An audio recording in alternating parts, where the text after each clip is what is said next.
Ako nga pala si Dre. Biyamaya ko sa Aurora.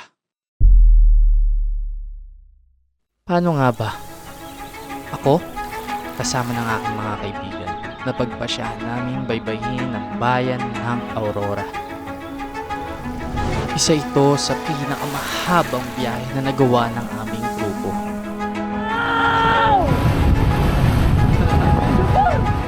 Nakakapagod man pero ang saya nito. I found this place, man. Oh my God! Sarap nga. Refreshing.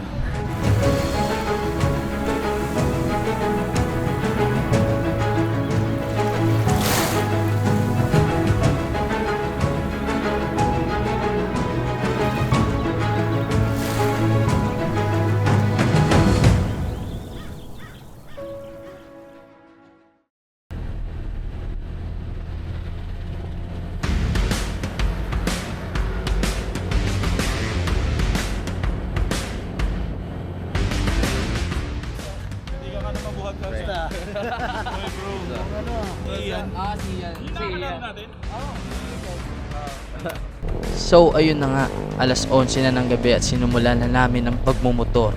Pupunta kami ngayon sa Bulacan dahil may susunduin pa kaming mga kasama sa Norsagaray at sa San Jose del Monte. Kaya, biyahe na!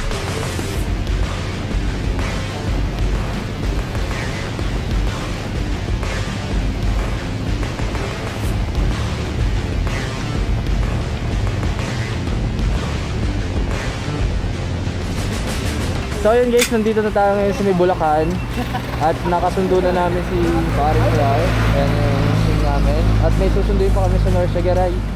So yan, magpapagas na kami dito sa Shell. Oy, hindi sponsor dyan pero magpapagas kami dyan. Timpiga. Ayun na si Morning, oh. Tara, uwi! Tara, uwi! Yun, oh, nabigyan na nga tayo ng sticker yung Shima. Ako muna nabigyan. Ako pala may gawa nito, guys. Ako pala may gawa ng logo ni Shima, guys. Ayan. Pala Yan si natin. Three Wonders ang naggana na head. Gawa ng ating... Ayun pala, sticker. Ako din. Nagkabigayan na po ng sticker. Yan, dalawa na yung sticker na meron sa atin. Andito kami ngayon sa bayan ng Garay. Alis na kami. Yan, nagpe-prepare na, nakakonect na lahat ng intercom nila. Kasi wala ako nun eh. Igigit na nila tayo sa mga motor nila para di tayo maligaw ng landas. So ayun, pakpak na.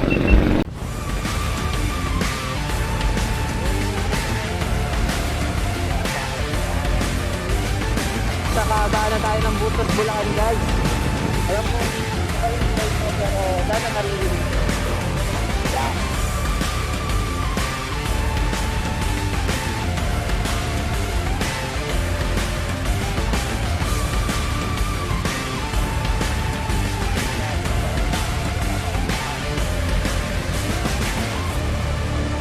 Pag may mga ganyang buhangin sa paligid, guys, asahan nyo, hindi maganda yung daan. Yun lang lagi. Basta may buhangin, hindi pa kompleto yun, oh.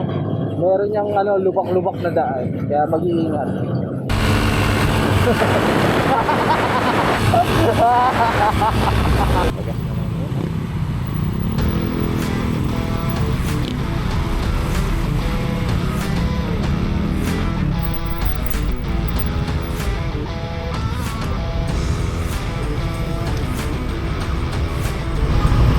Uy, daming riders na makakasabay namin, eh. Ayun, nagpakarga yung mga kasama namin. Hindi ko alam kung motor ba o yung tao yung kakargahan nila. Kaya yung mga nakakarga na dito, feeling like kabinin lang, tamang waiting lang. Ayun. Ngawit-ngawit na siya.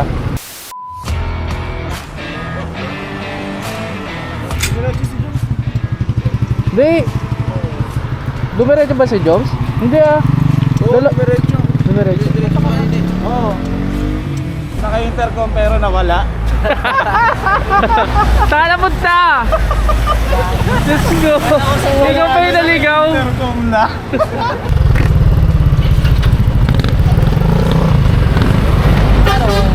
Bali, sumaglit na kami dun sa may arko ng Nueva Ecija kasi alam namin malayo-layo pa yung kailangan namin tahaking kalsada. Kaya tuloy ulit kami sa biyahe.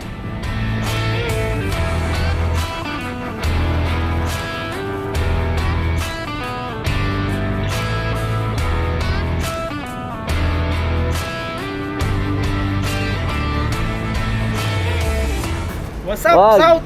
Nasaan ba ako? Nasa Baliwag lang pala ako. Magpo-food trip lang kami muna dito sa Jollibee, not sponsored pero dito muna kami kakain. Jollibee. Grabe na yung gutom minsan.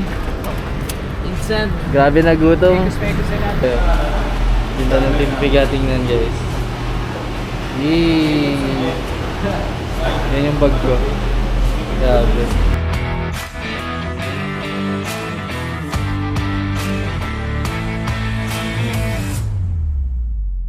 Bye Jollibee!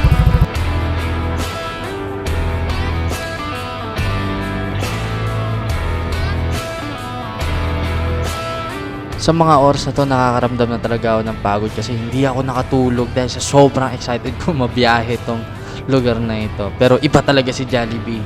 Yung 50% kong energy ay nabalik niya ulit ng 80%. Kaya may lakas ulit tayong pumiga. At syempre, babatiin ko muna kayo ng good morning, good morning, good morning! Ayan, inabutan na tayo ng umaga sa daan at nagliliwanag na ang kalangitan. Ayan, oh. Yan. And time check right now is 5:16 in the morning. At ito yung pinakaunang bayan na madadaanan mo pag pumunta ka ng Aurora. Mahigit 6 na oras na rin kaming bumabiyahe sa kalagitnaan ng dilim. Pero sa pagliwanag ng umagang ito, unti-unti kaming pinasisilayan ng ganda ng kalsada na meron ng bayan na ito na siyang pumapawi ng pagod na. Kaya tuloy tayo sa biyahe. Ano may pumunta oh? Guys, tingnan mo naman. This is what you will receive doing this kind of extreme long ride. Ang ganda, ang aesthetic tingnan kahit patay na sila.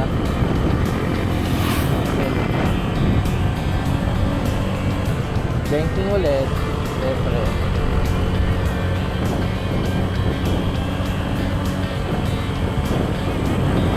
Pag may mga kasabay, siyempre huwag kang magbaback. Kamote ka nun. Grabe, ang ganda ng daan. Wala akong masabi. Another stopover tayo. Ayan. Kasi medyo overlooking yung view dito sa area na to.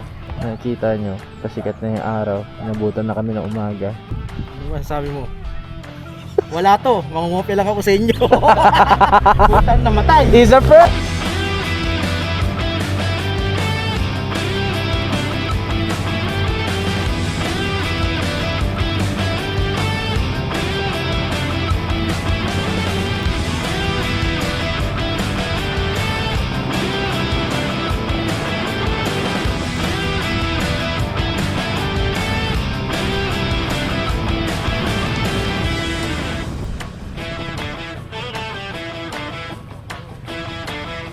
So yun guys, dito na kami sa Maria Aurora.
Saktong alas 8 na ng umaga nang marating namin itong Dipakulaw.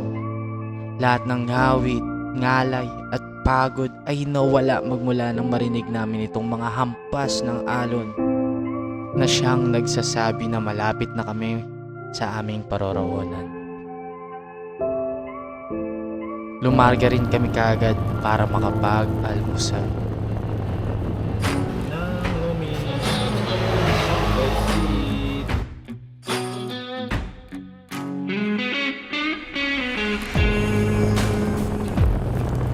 At ang almusal na yon ang naging huling stopover ng grupo namin at tumuloy-tuloy na kami sa pagmumotor.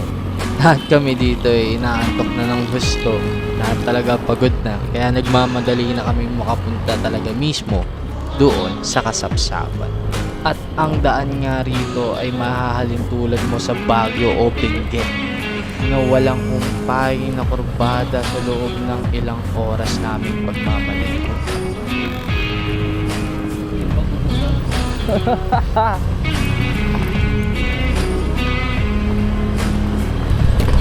Oh shit. Oh my god. Uy. What? Haha.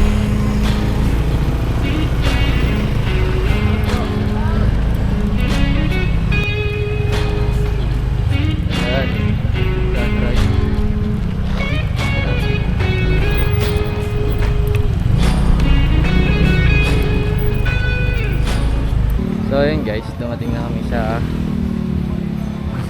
lugar na pupunta namin. Ayan. Napag-register na. So guys, yung inabot ng gastos namin is 117 kada isa. 200 pesos kada isang 10. Kayo na bahala kung ilan yung pagkakasyahin nyo dun.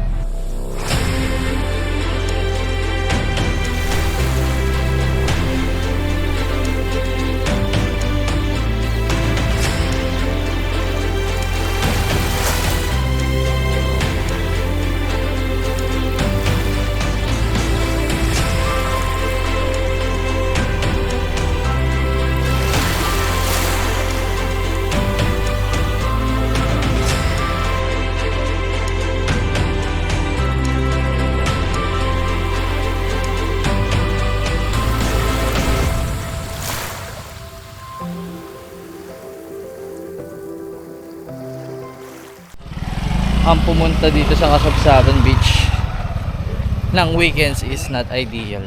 Yun lang. Sobrang madami kang makakasabay. Siguro pag weekdays, limitado lang dun talaga yung tao na pupunta dito. Ang dami namin kasabay ngayon. Nahirapan kami humanap ng spots. Pero okay lang. Ang mahalaga, may spot. So yun guys, naka-OOTD setup na tayo. Yan. Yung lagi nating pad-summer na damit, di pa rin napapalitan hanggang ngayon. So, ayun. Pahinga lang muna ng konti din. Lusong na tayo mamaya sa dagat. To be honest, 11 hours namin kinuha yung biyahe namin papunta dito sa Kasiguran. Pero this is what we get. Ayan. Sabi ko nga sa inyo guys, nasa pinakamahirap na paraan mo mahahanap yung pinakamagandang resulta. Deserve lang pagod namin to.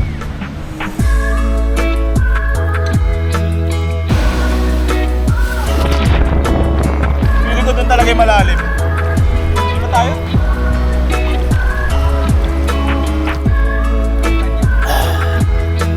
Sarap.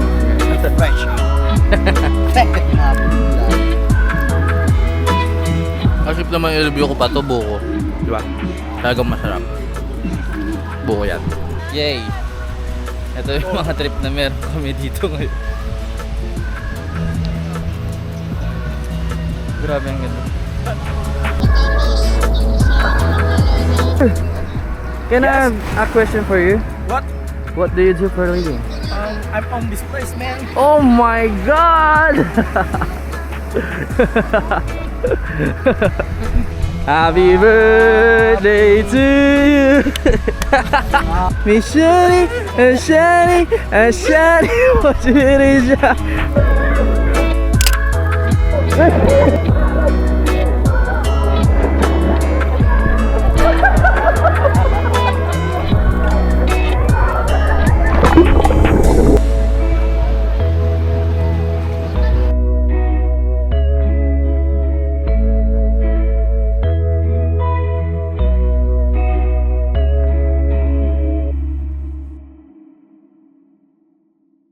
Everyone votes on who is the most likely to die first in horror movie that person drinks. Ako si Joms, I vote for Joms. Mamamatay siya sa horror movie.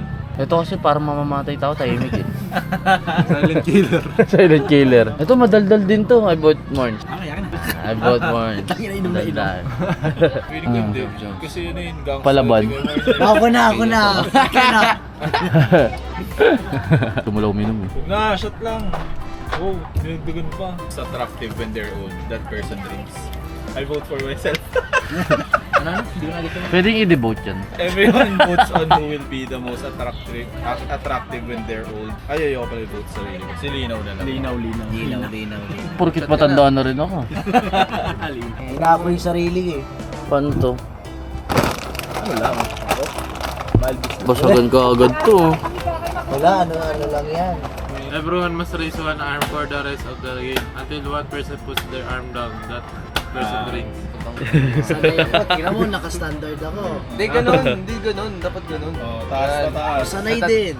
Taas na taas ka, Moms. Starting with you, take turns naming things that are red. Continue until someone reads a word that person drinks. Lahat ng sasabihin dapat red. Dapat tayo merong Hindi magkakaparehas. merong input doon kung sino yung mawalan. 5, 4, 3, 2, 1. Siya yung mag-shot. Kahit anong 3 to 1, kahit 3 to 1 Taas lang. ko yung Morn. Ayun na sa'yo. Apple. Lobo. 5, 4, 3. Wala kang halay na. Uy, walang ganyan. Ano yan? Galang. Everyone votes on who is the most likely to cause a car accident. Ay, si Joms ako. Si Joms! Si Joms! Dahil na nyo.